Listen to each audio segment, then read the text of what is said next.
ఉమ్మడి ఆంధ్రప్రదేశ్ రాష్ట్రంలో బడుగు బలహీన వర్గాల అభ్యున్నత కోసం నందమూరి తారక రామారావు తెలుగుదేశం పార్టీని స్థాపించి నేటికి 44 సంవత్సరాలు పూర్తవుతోందని స్థానిక ఎమ్మెల్యే నిలవెల విజయశ్రీ తెలియజేశారు. సూలూరుపేటలోని శేషసాయి కళ్యాణ మండపం నందు జరిగిన తెలుగుదేశం పార్టీ ఆవిర్భావ దినోత్సవంలో సూలూరుపేట నియోజకవర్గ పరిశీలకులు శివప్రసాద్, ప్రముఖ పారిశ్రామికవేత్త కొండేపాటి గంగా ప్రసాద్, తెలుగుదేశం పార్టీ సీనియర్ నాయకులు వేనాటి సతీష్ రెడ్డి ముఖ్య అతిథులుగా పాల్గొన్నారు. మొదటిగా పార్టీ జెండాను ఆవిష్కరించారు. తెలుగుదేశం పార్టీ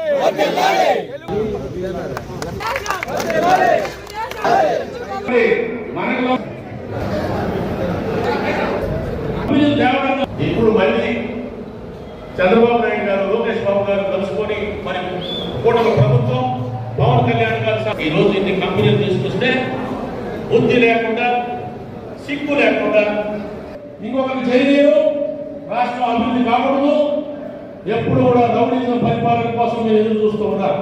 ప్రజలు మీకు రౌడీజం పరిపాలన చేస్తున్నారు. మరి మిత్రులందరూ కూడా అభివృద్ధి కోసం అంకిత భావంతో నిరంతరం కృషి చేస్తాను. విద్యార్థుల సంక్షేమమే నా ధ్యేయం. కుల మత ప్రాంత భేదాలకు అతీతంగా సేవ అందిస్తాను. నారా లోకేష్ గారు ఇప్పుడు అందరం చూస్తున్నాం, పార్టీ ఏర్పడి 2024 ఎలక్షన్స్ తర్వాత, కూటమి ప్రభుత్వం ఏర్పడిన తర్వాత, తెలుగుదేశం ప్రభుత్వం అధికారంలోకి వచ్చిన తర్వాత పార్టీ కార్యకర్తల్ని గుర్తిస్తూ ఎవరైతే యాక్టివ్ గా పనిచేస్తున్నారో మనకు ఒక ఐటీడీపీ యాప్ ఇవ్వడం జరిగింది. ఐటీడీపీ యాప్ లో ఎవరైతే యాక్టివ్ గా ఉంటున్నారో వాళ్ళందరికీ కూడా ఉత్తమ కార్యకర్తలుగా ఆయన అవార్డులు ఇస్తూ, ఇదంతా ఎందుకంటే కార్యకర్తలు వాళ్ళలో ఉత్సాహం నింపడానికి, ఇంకా పనిచేయడానికి, వాళ్ళకి ఇంకా భరోసా ఇవ్వడానికి ఇవన్నీ కూడా చేస్తున్నారు.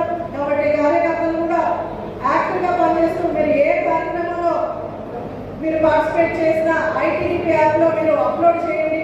దానివల్ల మనకు పార్టీ కూడా మనం ఎంత పనిచేస్తున్నామో కూడా తెలుస్తుంది.